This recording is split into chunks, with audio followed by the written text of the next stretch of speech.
हाँ दोस्तों, फिर से जीके 95 एकेडमी में आपका स्वागत है। और आपको मेरा वीडियो कैसा लगा? अगर लगा हो, अच्छा लगा हो तो लाइक तो जरूर ही करेंगे। और इसी के साथ आपको ले चलते हैं भारत की नदियों के बारे में चर्चा करेंगे। आपको पहले नेक्स्ट वीडियो में बोले थे कि भारत की नदियों के बारे में विशेष चर्चा करेंगे, तो यही आप भारत की नदियों के बारे में अब आ गया है। और भारत की नदियाँ छोटी हो या बड़ी, सब नदियों के बारे में बताएंगे। चाहे हमारे उत्तर भारत की हो या दक्षिण भारत की है या पूरब भारत की या पश्चिम भारत की हो, कोई भी भारत की हो, लेकिन आज नदियों के बारे में बताएंगे। अगर एक पार्ट में नहीं हुआ, लंबा वीडियो होगा, तो एक पार्ट में नहीं होगा तो दो पार्ट में करेंगे, तीन पार्ट में करेंगे, लेकिन एकदम पूरे डिटेल से इस भारत की नदियों की जितनी नदियां हैं पूरे डिटेल से बताएंगे। इन नदियों को पूरे डिटेल से बताएंगे भारत की नदियों के बारे में। भले दो तीन पार्ट में हो चलेगा, लेकिन आपको समझ में आएगा तो अच्छा लगेगा। एक पार्ट में बनाने से कोई ज्यादा वो नहीं है, एक पार्ट में बन सकता है, लेकिन एक पार्ट में लंबा वीडियो रहेगा तो आपको समझने में थोड़ी कठिनाई होगी, दिक्कत होगा, समझ नहीं पाएंगे, जिससे थोड़ी कंफ्यूजन हो जाएगी, जो एग्जाम में आपको गलत क्वेश्चन के रूप में देखा जा सकता है। इसी के साथ हम ले चलते हैं भारत की नदियों के बारे में चर्चा करेंगे कि हमारा भारत की नदियों में कौन कौन सी नदियां, और ले चलते हैं आपको। आपको पता होगा कि एक चेरी और डेल्टा, एक चेरी कौन सी नदी का निर्माण करता है और डेल्टा कौन सी नदी का निर्माण करता है। तो आपको पता होगा कि नर्मदा, और नर्मदा हो गया, ताप्ती हो गया, मांडवी, कौन कौन से? नर्मदा, ताप्ती, मांडवी, ये हमारा एक चेरी का निर्माण करते हैं।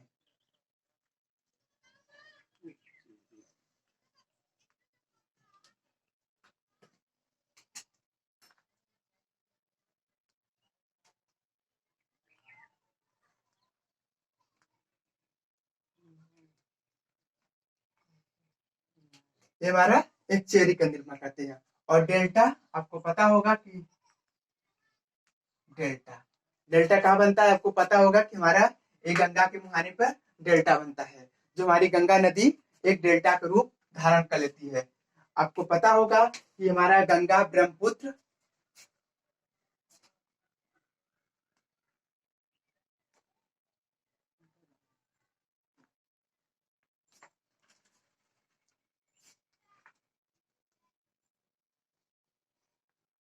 गंगा ब्रह्मपुत्र और गोदावरी हमारा डेल्टा का निर्माण करते हैं।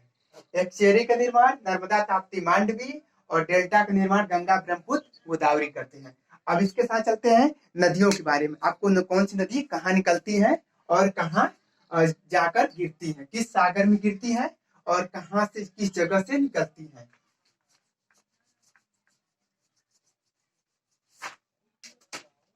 तो आपको पता होगा हमारा जो मानसरोवर है, मानसरोवर झील से, जो मानसरोवर है, मानसरोवर झील से 80 किलोमीटर दूर चेन डुंग में से हमारा ये सिंधु नदी निकलती है।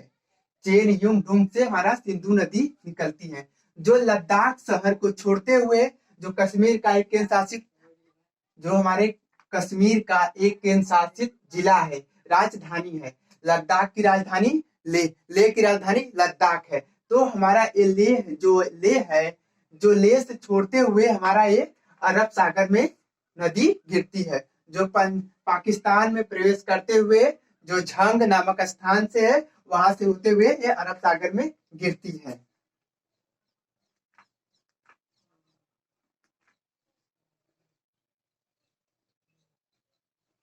अरब सागर में गिरती है। जो इसकी लंबाई कितनी है आपको बता रहे, 2900 किलोमीटर। इस नदी की लंबाई 2900 किलोमीटर है। सिंधु नदी की लंबाई 2900 किलोमीटर है। इसके बाद झेलम, आपको बता दे रहे झेलम नदी हमारा जो भारत की मुख्य नदी है, झेलम नदी एक कहाँ से निकलती है, एक यहाँ पे है बैरीनाग झील। हमारा कश्मीर का आप झीलों के बारे में तो पहले बता चुके थे कि कश्मीर में कितने जिले हैं, तो झीलों का पहले बता चुके, बैरीनाग, शेषनाग, अनंतनाग, जितने कश्मीर में झील थे सब नागों के झीले के बारे में बता दिए। तो यहाँ पे बैरी नाग पड़ता है, बैरी नाग झील से हमारा ये झेलम नदी का निर्माण होता है। जो झेलम नदी हमारा कश्मीर से होते हुए कहाँ पे मिलती है, चेनाब नदी में मिल जाती है।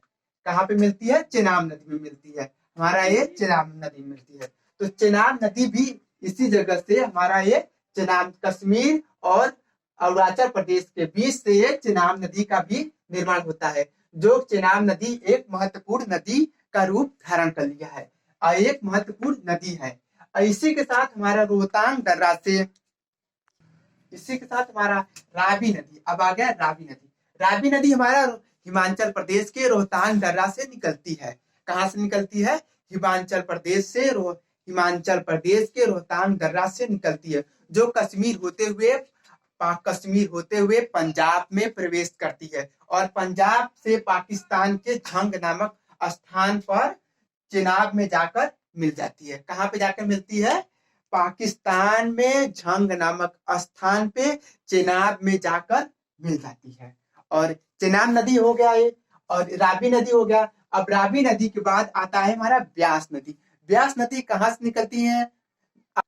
ब्यास नदी हमारा हिमाचल प्रदेश के रोहतांग दर्रा के कुल्लू घाटी से निकलती है। कहाँ से निकलती है? ब्यास नदी हमारा हिमाचल प्रदेश के रोहतांग दर्रा के कुल्लू घाटी से निकलती है। जो यह नदी हमारा यहाँ हिमाचल प्रदेश से होते हुए पंजाब होते हुए, यह नदी पंजाब होते हुए हमारा यह नदी सतलज नदी में जाकर मिल जाती है। हमारा ब्यास नदी कहाँ मिलती है? सतलज नदी में जाकर मिल जाती है। जो सतलज नदी आगे जाकर किस नदी में मिलती है? आपको अभी बता रहे हैं कि हमारी सतलज नदी कहाँ जाकर मिलती है। ब्यास नदी हमारा हिमाचल प्रदेश के रोहतांग दर्रा के कुल्लू घाटी से निकलती है, जो जाकर ये सतलज नदी में मिल जाती है। यही से है ब्यास नदी निकलती है और सतलज में जाके मिल जाती है, सतलज नदी में जाकर मिल जाती है। और इसके साथ सतलज नदी कहाँ से निकलती है? राकस झील, हमारा ये तिब्बत में स्थित राकस झील है। कहाँ पे है? राकस झील। राकस झील से हमारा सतलज नदी का उद्गम होता है। कहाँ से उद्गम होता है? राकस झील से सतलज नदी का उद्गम होता है। और ये हमारा जो सतलज नदी है, आपको बता रहे हैं कि ये तिब्बत से हमारा तिब्बत के राकस झील से निकलती है, जो हिमाचल प्रदेश में प्रवेश करती है। और हिमाचल प्रदेश में प्रवेश करते करते हमारा पंजाब में प्रवेश कर जाती है। और जब पंजाब में प्रवेश कर जाती है यह नदी, तो पाकिस्तान के महाबलपुर में जाकर चेनाब में मिल जाती है। कहाँ की मिलती है? पाकिस्तान में महाबलपुर जाके चेनाब में मिल जाती है। और ये चेनाब नदी किस नदी पे मिली है? आपको बता रहे हैं, चेनाब नदी हमारा किस नदी में मिला है? सिंधु नदी में हमारा चेनाब नदी मिला है। ये चेनाब नदी हमारा सिंधु नदी में मिला है। और बकिया जितने नदियां हैं, हमारा सतलज नदी चेनाब नदी में मिला है, रावी ब्यास नदी हमारा सतलज नदी में मिला है, रावी नदी हमारा चेनाब नदी में मिला है, और चेनाब नदी खुद ही सिंधु नदी में मिला है, और झेलम नदी हमारा चेनाब नदी में मिला है। आपको नदियों के बारे में बता दिए। अब इसके साथ चलते हैं कि हमारा जो आपको बता रहे हैं कि रावी और ब्यास के बीच में कौन सा मैदान है? तो रावी और ब्यास के बीच में, और ब्यास और सतलज के बीच में कौन सा मैदान है? तो आपको बता रहे हैं कि रावी और ब्यास के बीच में बारी दो आप का मैदान है। किसका मैदान है? बारी दो आप का मैदान है। हमारा रावी और ब्यास के बीच में बारी दो आप का मैदान है, और ब्यास और सतलज के बीच में तीस्ता का मैदान है। किसका मैदान है? तीस्ता का मैदान है। किसका मैदान है? ब्यास और सतलज के बीच में तीस्ता का मैदान है।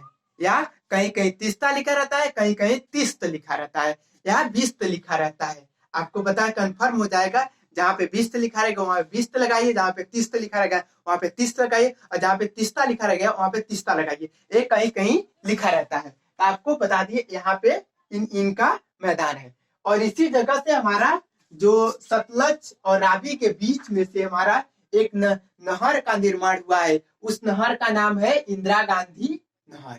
कौन सा नाम है? इंदिरा गांधी नहर है, जो 470 किलोमीटर तक जल क्षेत्र का विस्तार करती है, जो 470 किलोमीटर तक सिंचाई के साधन को प्रमुख रूप से उचित व्यवस्था का इसको पूर्ण रूप माना गया है। सिंचाई के साधन को पूर्ण रूप माना गया है। ये 470 किलोमीटर इस नहर का निर्माण होता है और सिंचाई के क्षेत्र में महत्वपूर्ण नहर मानी गई है। यह नहर जो ये नदी पंजाब और राजस्थान से होकर गुजरती है। जो ये नहर कहाँ कहाँ से होकर गुजरती है? पंजाब और राजस्थान से होकर पंजाब से गुजरती हुई राजस्थान में प्रवेश करती है। राजस्थान में इस नहर की लंबाई सबसे अधिक है, 470 किलोमीटर है। अब इसी के साथ हमारा बीच में अरावली पर्वत श्रेणियां पड़ जाती है। बीच में हमारा अरावली पर्वत श्रेणियां पड़ जाती है। अरावली पर्वत श्रेणियों के नीचे से हमारा एक रायसन हिल्स पड़ता है। रायसन हिल्स के थोड़ी सी दूर पे हमारा एक नदी निकलती है जिसका नाम है लूनी नदी। कौन सा नदी है? हमारा राजस्थान की सबसे बड़ी नदी लूनी नदी है। कौन सा नाम है? लूनी नदी। राजस्थान की सबसे बड़ी नदी लूनी नदी है। ये हमारे यहाँ से निकलती है और इसी के साथ लूनी नदी प्रवेश गुजरात राजस्थान में ही जाकर समाप्त हो जाती है। कहाँ पे समाप्त होती है? लूनी नदी राजस्थान से निकलती है और राजस्थान में ही जाकर समाप्त हो जाती है। और राजस्थान में एक और नदी है जिसका नाम है, जो हमारा एक और नदी है जो चंबल की सहायक नदी मानी जाती है। उस नदी का नाम है भराच, जो राजस्थान के भीलवाड़ा या अजमेर से भीलवाड़ा और भीलवाड़ा से उदयपुर तक यह नदी बहती है। और इसी के साथ हमारा उदयपुर के थोड़े से ऊपर से होकर गुजरात में प्रवेश करते हुए खंभात की खाड़ी में गिरती है एक और नदी है जिसका नाम है माही। ये हमारे हो गए कहाँ की नदियां? राजस्थान की नदियां। राजस्थान की नदियों के बारे में आपको पूरे बता दिए हैं और जिनकी जिनकी सहायक नदियां हैं उसको अभी डिटेल से बताएंगे क्योंकि मैप छोटा है, भर जाएगा। इसलिए नदियों को जितनी भी सहायक नदियां हैं कोई भी नदी छूटेगा नहीं। कोई भी चाहे छोटा हो चाहे बड़ा हो, सब नदियों के विस्तार से बताएंगे, कोई भी नदी हो। और इसी के साथ अब चलते हैं हमारा ये पूर्वी भारत के नदियों के बारे में। पूर्वी भारत की नदियां, यहाँ से एक नदी निकलती है जिसका नाम है ब्रह्मपुत्र नदी। कौन सा, क्या नाम है? ब्रह्मपुत्र नदी है। यह ब्रह्मपुत्र नदी हमारा हिमालय के क्षेत्रों से गुजरते हुए ये हमारा कहाँ तक जाती है? हिमाचल प्रदेश से होकर और ये बांग्लादेश में हिमाचल प्रदेश से होते हुए असम से होते हुए बांग्लादेश में प्रवेश करती है। इस नदी की लंबाई 2900 किलोमीटर है। कितना है? 2900 किलोमीटर। इसको चीन में ये तिब्बत से निकलती है। ये नदी मानसरोवर झील से चेन युंगडुंग नामक स्थान से निकलती है। जो इस नदी का चीन में नाम है सांगपो और यरलुंग जंगबो के नाम से चीन में जाना जाता है। और अरुणाचल प्रदेश में नदी प्रवेश करती है तो इस नदी को दिबांग के नाम से जाना जाता है। किसके नाम से जाना जाता है? दिबांग के नाम से जाना जाता है। और यही नदी जब हमारा अरुणाचल प्रदेश से होकर असम में प्रवेश करती है तो इसको ब्रह्मपुत्र के नाम से जाना जाता है। किसके नाम से जाना जाता है? ब्रह्मपुत्र के नाम से जाना जाता है।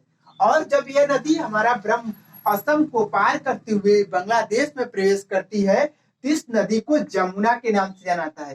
किसके नाम से जाना जाता है? जमुना के नाम से जाना जाता है। जमुना के नाम से जाना जाता है।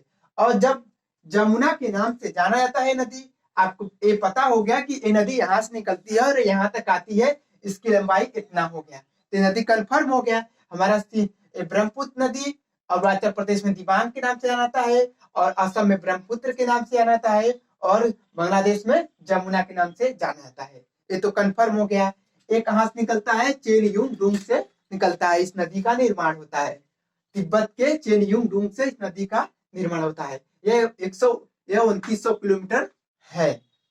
अब आपको पता होगा कि ये ब्रह्मपुत्र नदी है तो इसकी सहायक नदी कौन कौन सी है? तो इसकी सहायक नदियों के बारे में आपको बता रहे हैं कि इसकी सहायक नदी है भरौली। कौन कौन सी नदियां हैं आपको यहां से लिख के बता दे रहे हैं। कामेंग, भरेली, सबन सिटी, कामेंग, भरेली, सबन सिटी, मानस, धनसिरे।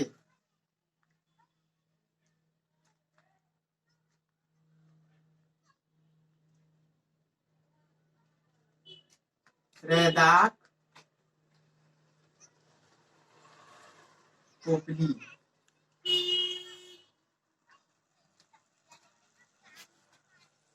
आपको पता होगा कि हमारे ब्रह्मपुत्र की नदी की सहायक नदियां कौन कौन सी है? कामेंग, भरेली, सबनसिटी, मानस, धनसिरे, रैदाक और कोपली। ये हमारे ब्रह्मपुत्र नदी की सहायक नदी है। अब इसी के साथ चलते हैं हमारा यहाँ। अब उत्तर की नदियों के बारे में चलते हैं, अरे सॉरी, पश्चिम के पूरब के नदियों के बारे में चलते हैं। तभी ये पूरब की नदियां एक हो गई।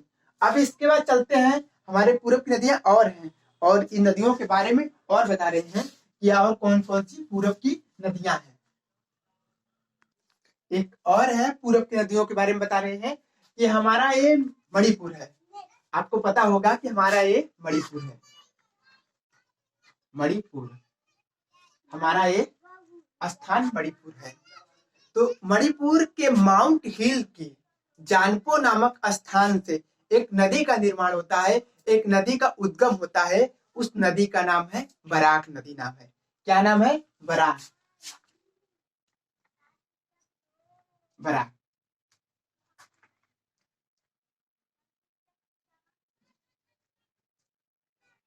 बराक नदी मणिपुर के माउंट हिल से जनपो नामक स्थान से इस बराक नदी का निर्माण होता है।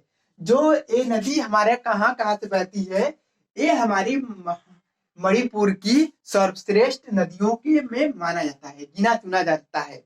और ये नदी मणिपुर से बहते हुए मिजोरम तक आती है, और मिजोरम में होते हुए, मिजोरम से होते हुए ये बांग्लादेश में आकर मिल जाती है। जो बांग्लादेश में मिलते ही यह बंगाल की खाड़ी में गिर जाती है। ये हमारा बराक नदी हो गया, मणिपुर के महत्वपूर्ण नदी बराक नदी हो गया। अब इसके साथ चलते हैं हमारा उत्तर पूरब की नदियों हो गए। अब इसके साथ चलते हैं हमारा उत्तर की नदी, पूरब उत्तर पूरब की नदियों के बारे में। जो हमारा गंगा नदी कहाँ से निकलती है? गंगा नदी आपको पता होगा दोस्तों कि गंगा नदी हमारा कहाँ से निकलती है। सब लोग बोलते हैं कि गंगोत्री से निकलती है, लेकिन गलत बात है। गंगोत्री से हमारा गंगा नदी का उद्गम नहीं होता है। हमारा गंगोत्री एक किस्म कहाँ से होता है? गौमुख। गौमुख हिमानी से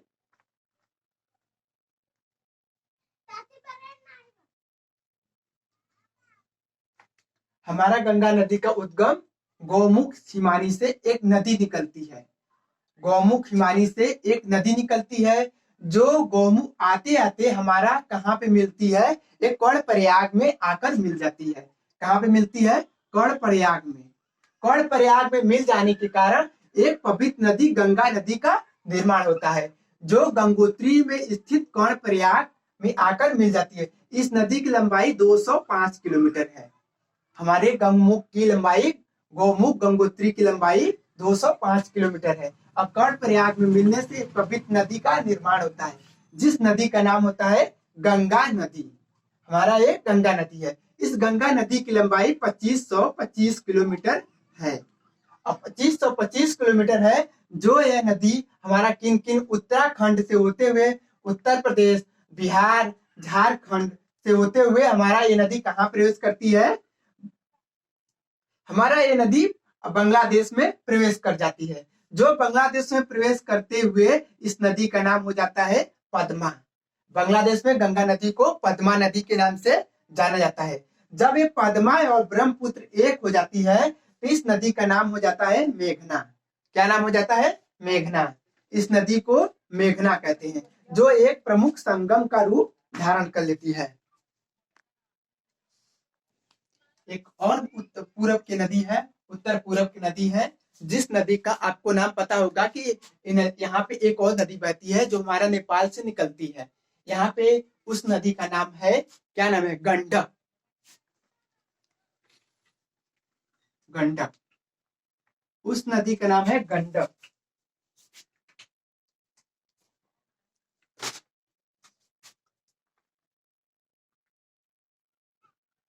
गंडक ये नेपाल से एक गंडक नदी निकलती है। और गंडक नदी नेपाल से जब निकलती है, तो नेपाल से बहते हुए हमारा उत्तर प्रदेश और बिहार में बहने वाली प्रमुख नदियों में माना जाता है। गंडक नदी उत्तर प्रदेश से बहते हुए बिहार में प्रवेश करती है, और बिहार में प्रवेश करते हुए यह नदी कहाँ मिलती है? आकर गंगा नदी में मिल जाती है। और एक बात और है कि ये गंडक नदी जो है हमारा उत्तर प्रदेश और बिहार के सीमा का निर्धारण करती है। गंडक नदी उत्तर प्रदेश और बिहार के सीमा का निर्धारण करती है, जो नेपाल से बहते हुए हमारा उत्तर प्रदेश और उत्तर प्रदेश के बाद बिहार, अब बिहार में बहते हुए पटना, पटना से जो पटना राज्य, जब पटना बिहार की राजधानी पटना में पहुंचते ही यह गंगा में मिल जाती है, नदी गंगा में मिल जाती है। एक गंडक नदी हो गई। और इसी के साथ एक और नदी है जो हमारा भूटान से निकलती है। भूटान से कौन सी नदी निकलती है आपको पता नहीं होगा, यह दक्षिणी भूटान से यह नदी बहती है। दक्षिणी भूटान से यह नदी बहती है जिसका नाम है मानस। आप मिटा दे रहे हैं, गंडक को मिटा दे रहे हैं, अब लिख दे रहे हैं मानस। मानस, मानस, मानस नदी हमारा नेपाल दक्षिणी भूटान से बहती है और दक्षिणी भूटान से बहते हुए यह असम में प्रवेश करती है। और असम में प्रवेश करती है यह हिमालय के तलहटी से बहती हुई है। यह हिमालय के तलहटी में बहती है और यह नदी असम में प्रवेश करती है और असम में प्रवेश करते हुए यह नदी असम में जोगी गोपा नामक स्थान पर ब्रह्मपुत्र से जाकर मिल जाती है। कहाँ पे मिलती है? जोगी गोपा नामक स्थान पर, यहाँ पे लिख दे रहे हैं जोगी गोपा।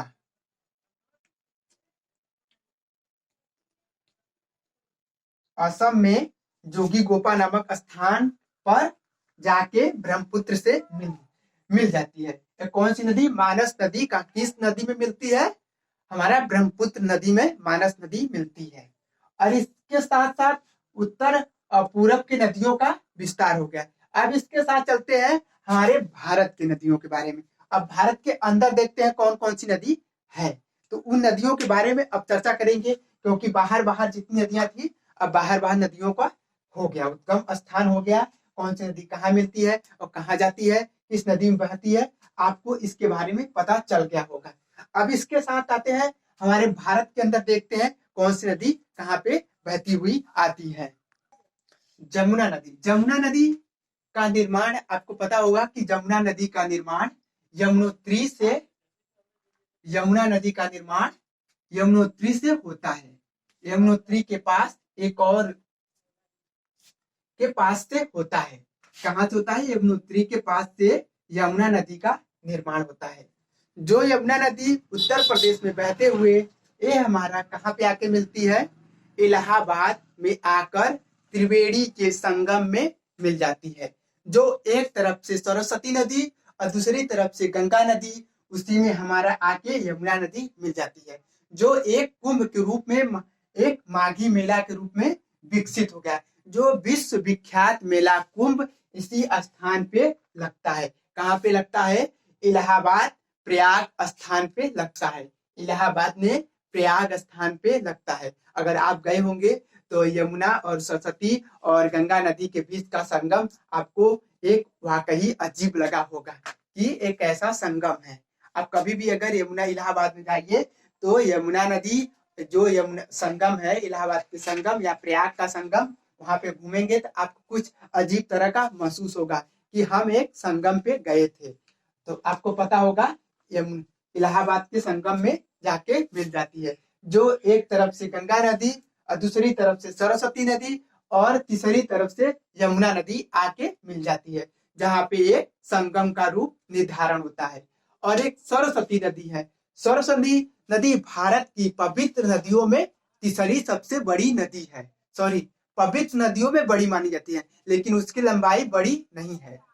आपको बता रहे हैं भारत की सबसे बड़ी तीसरी नदी सरस्वती नदी है, जिसकी लंबाई में उसकी गणना नहीं की जाती है, उसकी पवित्रता में गणना की जाती है। सरस्वती नदी का लंबाई में गणना नहीं होती है, पवित्रता में उसकी गणना होती है। जो भारत की तीसरी सबसे पवित्र नदी सरस्वती नदी मानी जाती है, जो ये मौसम के अनुसार ही इस नदी का रूप धारण निर्धारित होता है। जो मौसम के अनुसार इस नदी का रूप निर्धारित होता है और ये कुछ समय के लिए शुष्क रहती है तो कुछ समय के लिए अपना जल भराव रूप धारण कर लेती है। यह सरस्वती नदी है।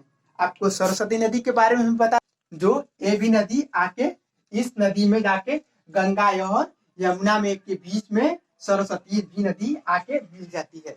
जो प्रयाग में गंगा नदी, सरस्वती नदी और यमुना नदी एक साथ मिली हुई दिखाई देती है। अब इसके साथ चलते हैं हमारी अब कौन कौन सी नदी है आपको इसके बारे में ले चलते हैं। अब इसी के साथ चलते हैं हम नर्मदा नदी। नर्मदा नदी देखते हैं कहाँ से बहती है और कहाँ से निकलती है। हमारा नर्मदा नदी अमरकंटक नामक स्थान से निकलती है। नर्मदा नदी हमारा अमरकंटक नामक स्थान से निकलती है। आपको बता दे रहे हैं कि अमरकंटक से कौन कौन सी नदी निकलती है। आपको धीरे धीरे सब बता देंगे, लेकिन अमरकंटक से हमारा नर्मदा नदी निकलते हुए हमारा यहाँ तक ऐसे मतलब महाराष्ट्र तक आती है। और इसी के साथ हमारा नर्मदा नदी का लंबाई कितनी है? 1312 किलोमीटर है।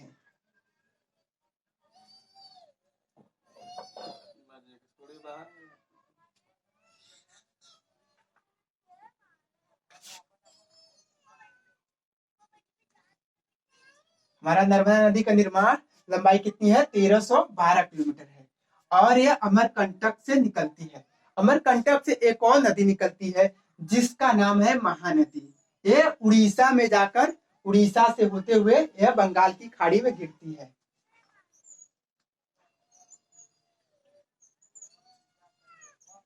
महानदी आपको दिखा रहा है कि महानदी और नर्मदा नदी,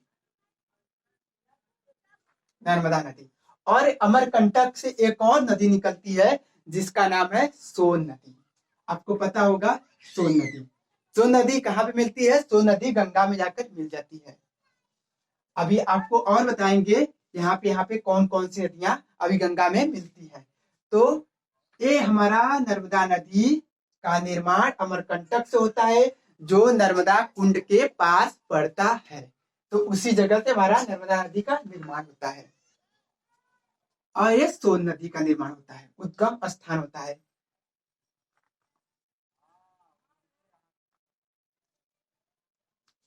सोन नदी और ये महानदी हो गया। ये हमारी तीनों नदियां अमरकंटक से निकलती हैं। और आपको बता रहे हैं कि सोन नदी गंगा नदी की दूसरी सबसे बड़ी सहायक नदी मानी जाती है। गंगा नदी की दूसरी सबसे बड़ी सहायक नदी सोन नदी है जिसकी लंबाई 885 किलोमीटर है। सोन नदी की लंबाई कितनी है? 885 किलोमीटर। और महानदी की लंबाई कितनी है? 784 किलोमीटर। महानदी की लंबाई 784 किलोमीटर। और महानदी छत्तीसगढ़ से होते हुए उड़ीसा से होते हुए बंगाल की खाड़ी में गिर जाती है। और महानदी के स्थान पे एक भारी डैम बनाया गया है जिसका डैम का नाम हीराकुंड बांध रखा गया है। उस डैम का नाम है हीराकुंड बांध रखा गया है। ये हो गए अमरकंटक से निकलने वाली नदियां। और इसी के साथ हम आपको बता रहे हैं कि नेपाल से निकली हुई एक नदी है जिसका नाम है कोसी। कोसी नदी आपको बता,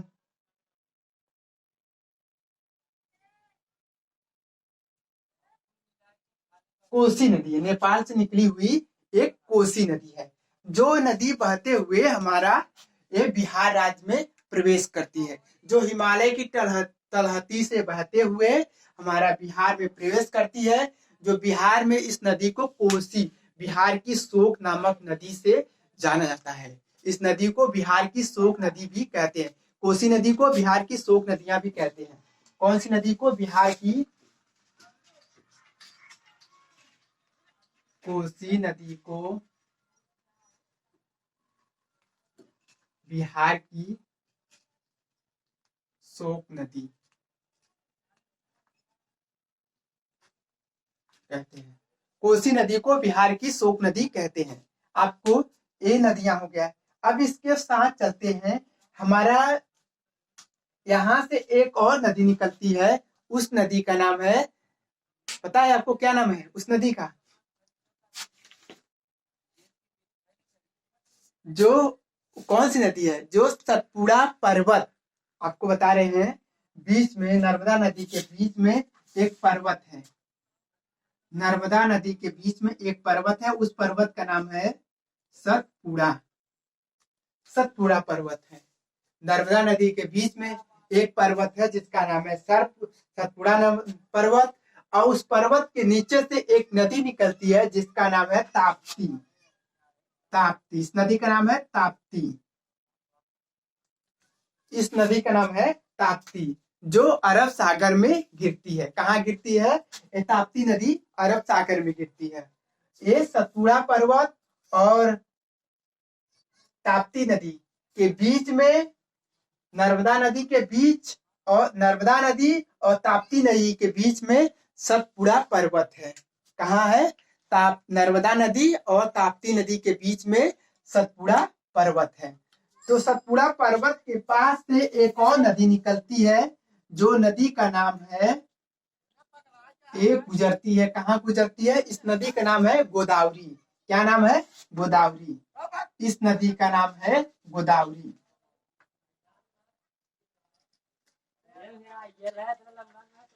गोदावरी, इस नदी का नाम है गोदावरी। जो इस नदी की लंबाई कितनी है? 1465 किलोमीटर। इस नदी की लंबाई, गोदावरी नदी की लंबाई 1465 किलोमीटर है। कितनी है लंबाई? 1465 किलोमीटर। नर्मदा नदी की लंबाई कितनी थी? 1312 किलोमीटर है। आपको ये नदियों के बारे में बता दिए। और एक और नदी है, आपको बता रहे हैं। अब जगह नहीं है, थोड़ा नदियों के बारे में बता दिए। जगह नहीं है, थोड़ा सा मिटार के बना रहे हैं।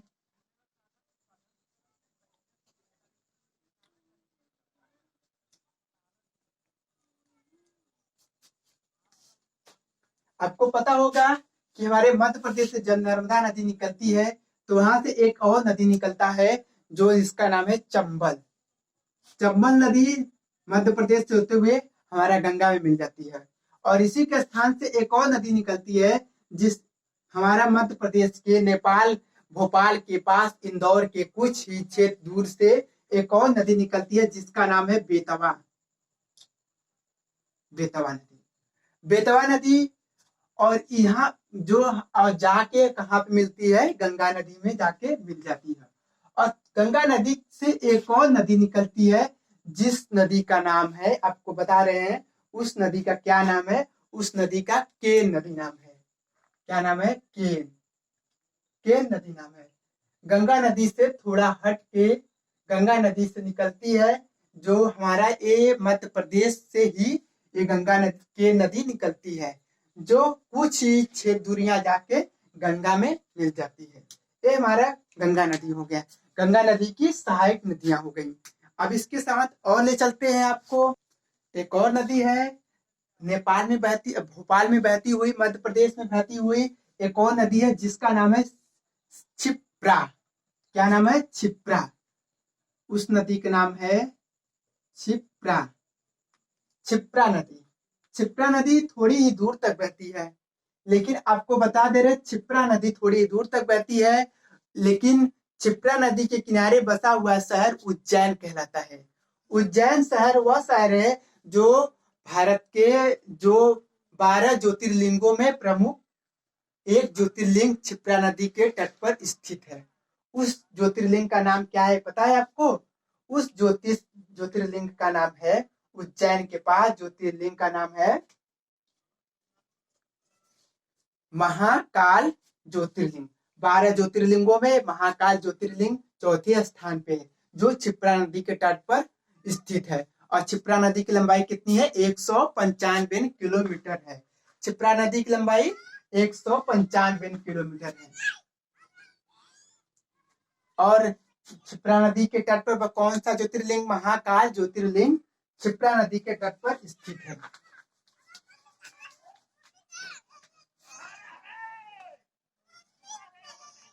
उज्जैन शहर किस नदी के तट पर स्थित है? क्षिप्रा। उज्जैन शहर क्षिप्रा नदी के तट पर है। उज्जैन शहर क्षिप्रा नदी के तट पर है, जो 12 ज्योतिर्लिंगों में हमारा महाकाल ज्योतिर्लिंग चौथे स्थान पे है, जो क्षिप्रा नदी के तट पर स्थित है। अब इसी के साथ चलते हैं, हमारा जो बंगाल की खाड़ी में हमारे गंगा से जो एक और नदी निकलती है, जिसका नाम है हुगली नदी। हुगली नदी वह नदी है जो बंगाल में एक शोक नदी के रूप में जाना जाता है। हुगली नदी एक पूरब दक्षिण से होते हुए हमारा ये हुगली नदी कोलकाता के बंगाल की खाड़ी में जाके गिर जाती है। पूरब पश्चिम से होते हुए, पूरब पश्चिम उत्तर से होते हुए ये हुगली नदी कोलकाता से होते हुए बंगाल की खाड़ी में गिर जाती है। इस नदी की लंबाई ज्यादा नहीं है, इस नदी की लंबाई 95 किलोमीटर है। हुगली नदी, हुगली नदी जो कोलकाता की नदी है, एक गंगा की सहायक नदी के रूप में भी मानी जाती है, जो गंगा से ही निकली हुई नदी है। नासिक से हमारा एक गोदावरी नदी निकलती है, जो नासिक के त्रामकेश्वर, उद्गम स्थान त्रामकेश्वर है, जो नासिक में पड़ता है। गोदावरी नदी त्रामकेश्वर से निकलती है। त्रामकेश्वर कहाँ पड़ता है? नासिक। नासिक कहाँ पड़ता है? महाराष्ट्र।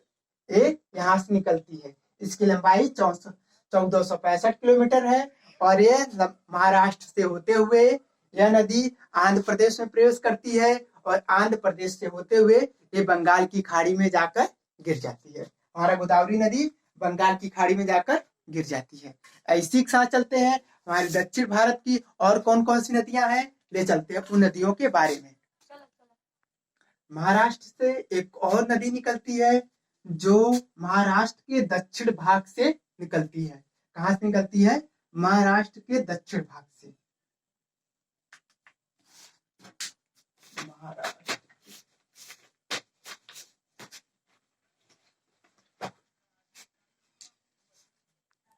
एक और नदी निकलती है, जो महाराष्ट्र के दक्षिण भाग से निकलती है, जो कर्नाटक होते हुए यह नदी कहाँ पे गिरती है? बंगाल की खाड़ी में प्रवेश कर जाती है। कर्नाटक से होते हुए बंगाल की खाड़ी में प्रवेश कर जाती है। महाराष्ट्र से होते हुए, कर्नाटक से होते हुए यह महाराष्ट्र में प्रवेश कर जाती है। जो महाराष्ट्र में महाराष्ट्र से निकलती हुई कर्नाटक, कर्नाटक से आंध्र प्रदेश, और आंध्र प्रदेश से बंगाल की खाड़ी में प्रवेश कर जाती है। इस नदी की लंबाई कितना है? इस नदी की लंबाई कितना है? 1290 किलोमीटर। इस नदी का नाम क्या है? इस नदी का नाम है कृष्णा। कृष्णा नदी। इस नदी का नाम है कृष्णा। क्या नाम है? कृष्णा। कृष्णा नदी। यह कहां से निकलती है नदी? यह नदी महाराष्ट्र के बालेश्वर जिला से निकलती है। कहां से निकलती है? बालेश्वर। महाबालेश्वर, ये Mahabaleshwar, MP, MH, Maharashtra, MH, Maharashtra के बालेश्वर से निकलती हुई, और यह कृष्णा नदी कर्नाटक होते हुए आंध्र प्रदेश में प्रवेश करती है, और आंध्र प्रदेश से होते हुए बंगाल की खाड़ी में जाकर गिर जाती है। और इसी के साथ चलते हैं, एक और नदी है, उस नदी का नाम आपको बता रहे हैं, तुंगभद्रा नदी। तुंगभद्रा नदी तुंगभद्रा नदी एक कृष्णा नदी की सहायक नदी है।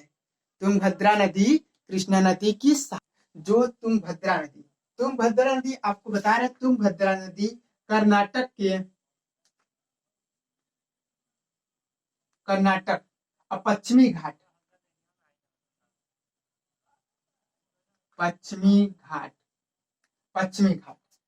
कर्नाटक के पश्चिमी घाट से निकलती हुई यह कृष्णा नदी में प्रवेश कर जाती है। आपको बताते हैं कि विश्व विख्यात शहर, आपको पता होगा, विश्व विख्यात शहर हमारा हम्पी। हम्पी के नाम सुने होंगे। विश्व विख्यात शहर, विश्व विख्यात शहर हम्पी। विश्व विख्यात शहर हम्पी हमारा ये कर्नाटक के तुंगभद्रा नदी पर ही स्थित है। विश्व विख्यात शहर हमारा एक कर्नाटक के तुंगभद्रा नदी पर स्थित है। कहाँ पे स्थित है? हम्पी तुंगभद्रा नदी के तट पर, तुंगभद्रा नदी के तट पर हमारा विश्वविख्यात शहर हम्पी स्थित है। और इसी के साथ चलते हैं एक और नदी लेकर, आते हैं। हमारा जो बालेश्वर है, बालेश्वर से एक और नदी का निर्माण होता है। महाराष्ट्र के बालेश्वर से एक और नदी का निर्माण होता है, जिस नदी का नाम है कोयना। कौन सी नदी का नाम है? इस नदी का नाम है कोयना। कोयना नदी नाम है। महाबालेश्वर, उसको मिटा दे रहे हैं, अब आगे लिख रहे हैं। इस नदी का नाम है कोयना। क्या नाम है? कोयना। कोयना, कोयना नदी जो महाराष्ट्र के बालेश्वर से कोयना नदी निकलती है। महाराष्ट्र के बालेश्वर से कोयना नदी निकलती है।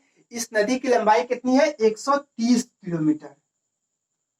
इस नदी की लंबाई 130 किलोमीटर है और यह कृष्णा नदी की सहायक नदी मानी जाती है। और इसी के साथ साथ यह महाराष्ट्र के लाइफ टाइम नदी के रूप में जाना जाता है। कैसा जाना जाता है? लाइफ टाइम, लाइफ लाइन हमारा जो बालेश्वर के कोयना नदी को लाइफ लाइन के नाम से जाना जाता है। जो महाराष्ट्र के प्रसिद्ध नदियों में कोयना नदी जो लाइफ लाइन के क्षेत्र से माना जाता है। एक कोयना नदी हो गई। अब कोयना नदी के साथ साथ एक और नदी छूट गया था उत्तर भारत में। उत्तर भारत में एक और नदी है जो स्थान सिक्किम। आप सिक्किम को आप नाम सुने होंगे कि भारत का एक राज्य है सिक्किम, जिसकी राजधानी गंगटोक है। तो वहां के स्थान से एक नदी निकलती है, जिस नदी का नाम है लाहमू। क्या नाम है? लाहमू। उस नदी का नाम है, क्या नाम है? लाहमू। उस नदी का नाम है तीस्ता नदी नाम है। क्या नाम है? तीस्ता नदी। तीस्ता नदी का उद्गम कहाँ हुआ है? लाहमू। सिक्किम राज्य के लाहमू नामक स्थान से तीस्ता नदी का उद्गम होता है।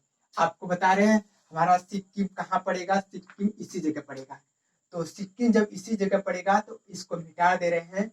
इसी जगह सिक्किम पड़ेगा तो यहाँ से एक नदी निकलती है, जिस नदी का नाम है तीस्ता। इस नदी का नाम है तीस्ता। यहाँ से एक नदी तीस्ता है जो सिक्किम के लाहमू जो सिक्किम के लाहमू नामक स्थान से ये नदी निकलती है। जो इस नदी की लंबाई 310 किलोमीटर है। इस नदी की लंबाई कितनी है? 300। लाहमू तीस्ता नदी की लंबाई कितनी है? 310 किलोमीटर है। 310। तीस्ता नदी, इसको मिटा दे। सिक्किम तीस्ता नदी, इसकी लंबाई 310 किलोमीटर। कौन सी नदी है? तीस्ता। इसकी लंबाई 310 किलोमीटर है, जो सिक्किम की जीवन रेखा नदी के रूप में मानी जाती है। तीस्ता नदी सिक्किम की जीवन रेखा नदी है, जो एकमात्र राज्य है, जो सिक्किम राज्य है, जहां पे सिर्फ एक ही नदी, सिक्किम नदी, जो तीस्ता नदी के रूप में बहती है। लाहमू नामक स्थान से तीस्ता नदी बहती है, जो सिक्किम की जीवन रेखा के रूप में जानी जाती है। इसकी लंबाई 310 किलोमीटर है। अब इसी के साथ और नदियां आपको पता होगा कि बेतवा नदी की लंबाई कितना है? बेतवा नदी की लंबाई 590 किलोमीटर है। बेतवा नदी की लंबाई 590 किलोमीटर है, जो मध्य प्रदेश के होशंगाबाद जिले से निकलती है। जो आगे जाकर यह नदी आगे जाकर कहाँ पे मिलती है? यह नदी विदिशा और ओरछा होते हुए मध्य प्रदेश के जिले विदिशा और ओरछा होते हुए यह नदी जाकर गंगा नदी में मिल जाती है। और इसी के साथ एक सिंध नदी आता है। सिंध नदी की लंबाई कितनी है? 470 किलोमीटर है। सिंध नदी की लंबाई 470 किलोमीटर है। यह नदी यमुना नदी की सबसे सहायक नदी मानी जाती है। यमुना नदी की सबसे सहायक नदी मानी जाती है, जो उत्तर प्रदेश और मध्य प्रदेश के बीच में चंबल की नदी में जाके मिल जाती है। और इसके मुहाने में जाके यमुना नदी पे मिल जाती है। चंबल नदी और बेतवा नदी चंबल नदी में जाकर मिलती है। और चंबल नदी कहाँ पे मिलता है? चंबल नदी यमुना नदी में जाके मिल जाती है। इसकी लंबाई 470 किलोमीटर है। सिंध नदी की लंबाई 470 किलोमीटर है। आपको बता रहे हैं इस साइड में था चंबल नदी, और इसकी एक सहायक नदी थी सिंध नदी। इसकी लंबाई थी 470 किलोमीटर। 470 किलोमीटर इसकी लंबाई थी। अब इसी के साथ चलते हैं एक और नदी लेकर। जो नदी है आपको बता रहे हैं, उस नदी का नाम है पेरियार नदी। एक और नदी आता है दक्षिण भारत में, उस नदी का नाम है पेरियार नदी। पेरियार नदी आपको बताते हैं पश्चिम से निकलती हुई, ये पेरियार नदी पश्चिम से निकलती हुई पश्चिम की ओर उत्तर पश्चिम से निकलती हुई यह दक्षिण पश्चिम से होकर अरब सागर में गिर जाती है। इस नदी का नाम है पेरियार नदी।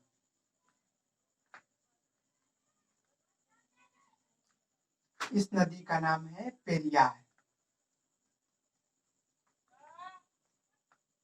पेरियार नदी, जो उत्तर पश्चिम से निकलती है और दक्षिण पश्चिम से आकर उत्तर पश्चिम से निकलकर दक्षिण पश्चिम होते हुए अरब सागर में गिर जाती है। और इसकी लंबाई है 244 किलोमीटर। 244 किलोमीटर। ये भारत की नदियों के बारे में आपको डिटेल से बता दिए। आपको बता दें हमारा जो सोन नदी है, सोन नदी पे एक डैम बना है जो पास में रिहन डैम के नाम से जाना जाता है। रिहन डैम के नाम से जाना जाता है। उसका नाम चेंज हो गया होगा तो पता नहीं है, लेकिन उसको रिहन डैम के भी नाम से जाना जाता है। जो पहले मिर्जापुर लगाता था, लेकिन अब सोनभद्र लगा रहा है रिहन डैम। आपको और बता रहे, रायगढ़ और रत्नागिरी के बीच में एक नदी का निर्माण होता है। उस नदी को कहा जाता है सावित्री नदी। रायगढ़ और रत्नागिरी के बीच में एक नदी बहती है, उस नदी का नाम है सावित्री नदी।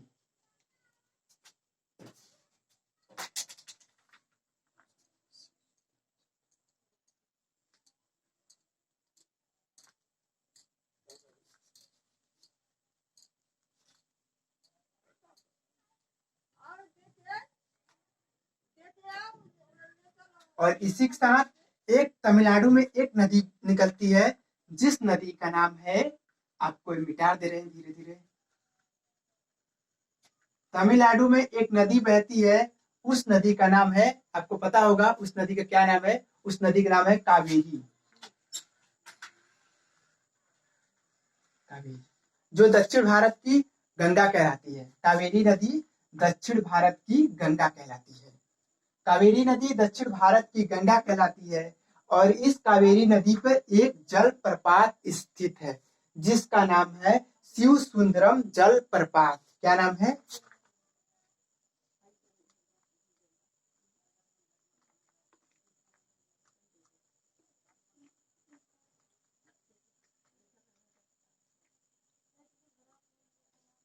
इस नदी का कावेरी नदी, तमिलनाडु में एक नदी निकलती है जिस नदी का नाम है कावेरी नदी। नदी कहाँ गिरती है? बंगाल की खाड़ी में गिरती है। और इस कावेरी नदी पर शिव सुंदरम जल प्रपात स्थित है। शिव सुंदरम जल प्रपात स्थित है। और कावेरी नदी की लंबाई कितनी है? 805 किलोमीटर। 805 किलोमीटर कावेरी नदी की लंबाई है। अब इसी के साथ जितनी नदियां थी, अब आपको नदियों के बारे में बता दिए। और इसके साथ अभी क्वेश्चन बाकी है कि अब कौन कौन से टॉपिक बाकी रह गए हैं।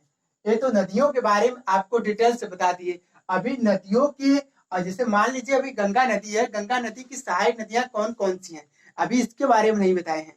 नेक्स्ट वीडियो में इसके बारे में बताएंगे कि हमारी गंगा नदी की कौन कौन सी सहायक नदी है और यमुना नदी की कौन कौन सी सहायक नदी है। इसी के साथ साथ हमारा एक कावेरी नदी की कौन कौन सी सहायक नदी है और गोदावरी नदी के कौन कौन सी सहायक नदी है। अब इसके बारे में बताएंगे। अभी ये तो मेन नदियां थी, और मेन नदियों के बाद अब उनकी सहायक नदियों के बारे में आपको बताएंगे। इसी के साथ दोस्तों भारत की जितनी नदियां थी उन नदियों के बारे में आपको बता दिए हैं। अगर एक बार दो बार अगर इस वीडियो को आप देखेंगे तो आपको जरूर समझ में आ जाएगा कि कौन कौन सी नदियां कहाँ कहाँ जाकर गिरती है, कहाँ से बहती हुई कहाँ गिरती है, आपको सब पता चल जाएगा।